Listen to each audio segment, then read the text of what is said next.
Skills for Life is a new social movement that has been created to inspire youth to think about life skills development from an earlier age. You're always socializing with people. As you grow older, it's important to know what is going to be needed of you in the real world, like networking, financial literacy, self-esteem building, and that's what we look to share. So it's a new charity aimed at inspiring youth to just work on those skills from an earlier age.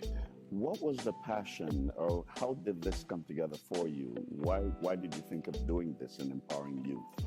Well, it really came from my own experiences and my travels through education, formally in school and outside of school, and realizing that even though I did fairly all right in school, it wasn't really my grades or my direct skills, like honing in on hard skills that were all that was needed. Right. I realized after you graduate or even going through school, soft skills was so important. Knowing how to speak to people, integrate people, share ideas, having self-esteem within yourself, financial literacy, learning how to manage things. All those are skills that weren't directly taught in a book, but were so important. And I think I just used to think about it and think about me and some of my friends and where they've gone versus how I've been able to go through and what was the differences. And I believe it had something to do about honing in on those skills.